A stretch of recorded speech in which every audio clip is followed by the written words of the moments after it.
keke na pepe, taxi driver, Fianale.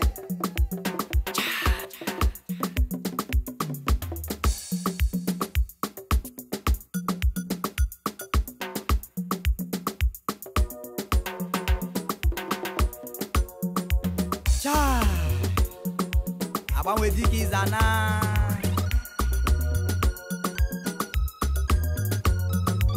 Kama Igbo Igbo, o nwere akụkọ nshima kọlanụ. Ihe akụkọ mere obodo ụmanụmanụ. Ụmanụmanụ akọ mbembe gbakọ. Ajụma akịrịcha kịarị na jaweze. Ya chahụ otu nnọọ ya tụ n'ụzọ. Ụmanụmanụ achịa. Anajọkwa n'awọ. Shawari jaweze.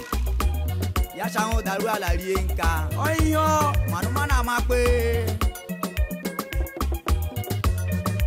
Akụrụkwanụ yọta. Amanụ onye kpara ya ni. Ọkpọ.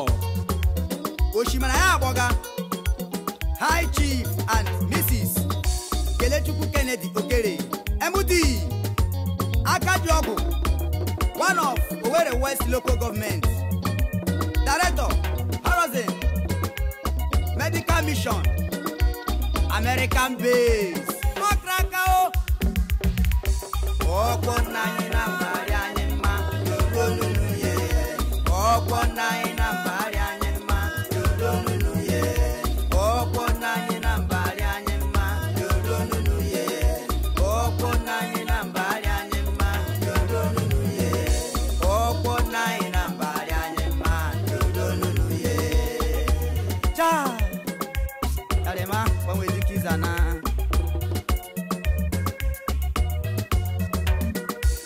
Oge Samo Nachimo, De Samo Mbagwe, former governor of Imo State, Samo Mbagwe.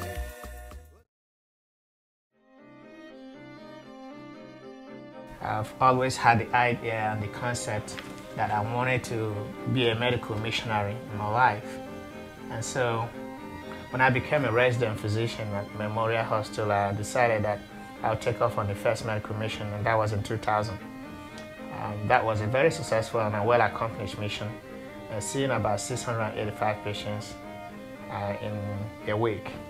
So that was well accomplished, and from that moment I felt we can do better.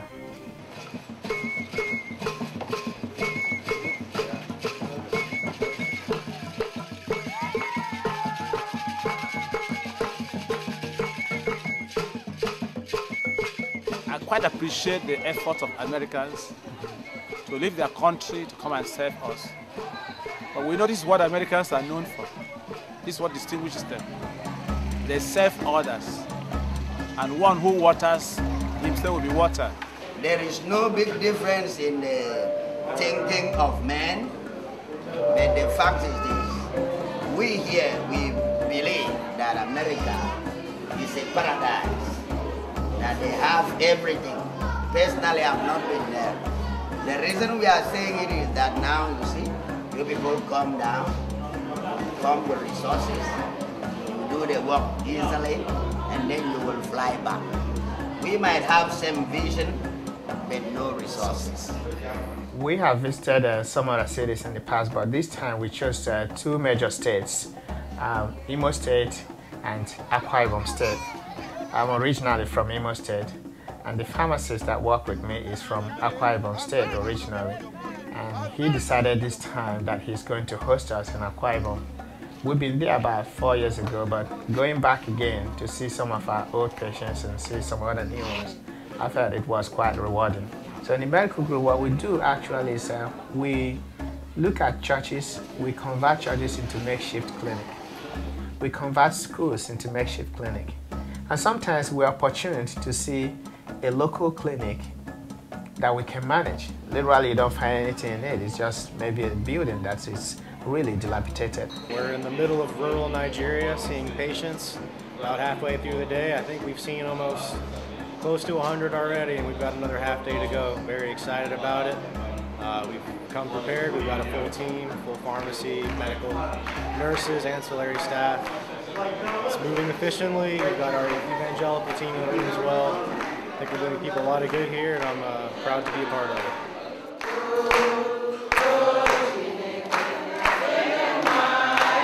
The medical team that Dr. O'Carey takes, I mean, a crackerjack team, #1, very well prepared to go out into the villages or into the city to do the medical mission.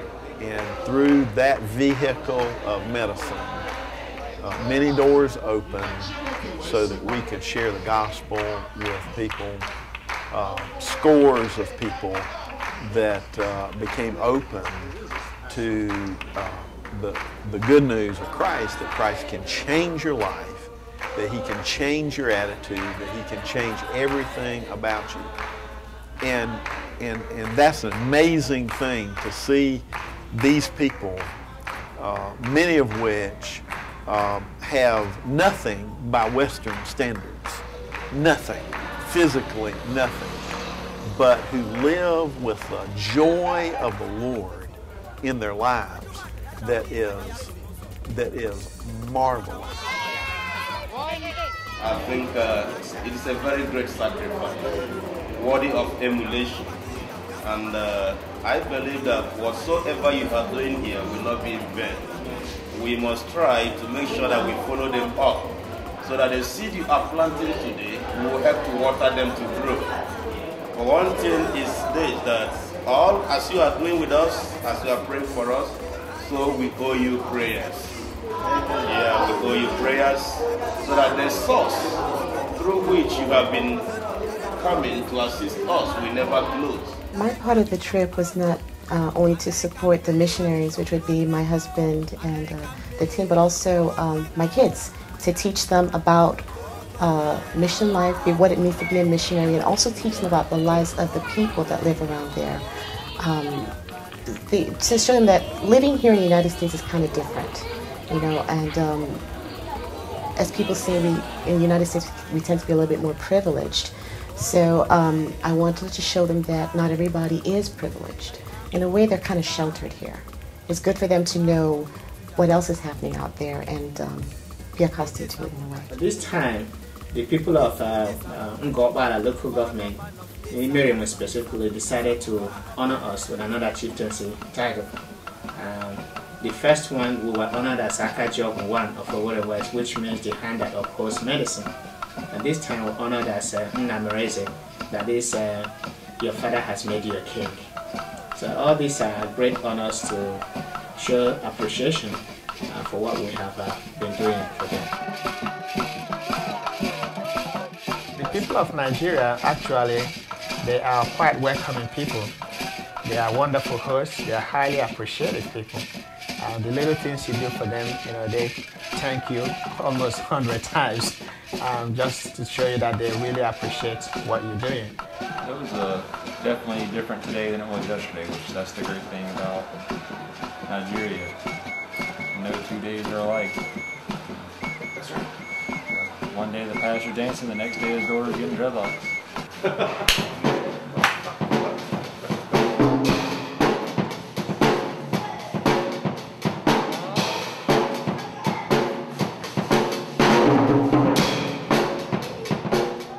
Let's go. Time to go. Let's go. In a day, we could end up in some days we see 200, and some days we see 300, and some other days you could see 150 or 160. Just depends on the response that you get. But most of the time, you have a very large number that you definitely cannot see all the patients that day. It has been an eye-opening trip. I've come to, I mean, I've always known, but you really get faced with it more immediately. The desperate need of my people here, a lot of medication, a lot of illnesses. The most common things that you see, malaria is on top of the list. Both adults and pediatrics have malaria. And so we always make sure we have enough anti-malaria medicine to give out. We also see arthritis, and this is mainly because of the kind of job they do. Most of them are local farmers. Just about everybody has high blood pressure with little or no treatment.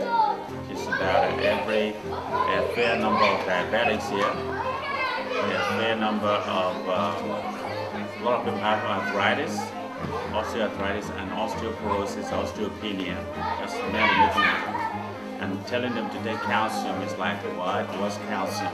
We also see cases of wounds that need to be treated from the beginning that wasn't treated. So we have to do wound dressing, put them on antibiotics. And then of course you have the chronic hypertension and diabetes that is really killing a lot of people there. Most people walk around with blood pressures in 200 and something, over 100 and something, and they complain of headache. But they don't take any medicine for that until they meet us. It breaks my heart to see that some people are sitting there with flat screen TVs in their hotel, and then there are people here that don't even own a thing of Tylenol, that they can't take any kind of medicine to help with pain or to help with nausea or malaria or typhoid, all of these things. And it's sad to see how some people have it all and others have nothing. But the need is just overwhelming. I wish I could just come here and just spend time. I feel I'm somebody God called to help, and so I make sacrifice out of my own pocket to make sure that the mission exists. And so I feel it's a great reward.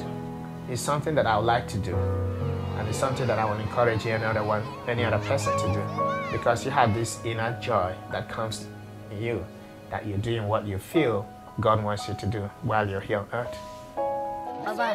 Bye-bye. Bye-bye. Bye-bye. Bye-bye. Bye-bye. Bye-bye. Bye-bye. Bye-bye.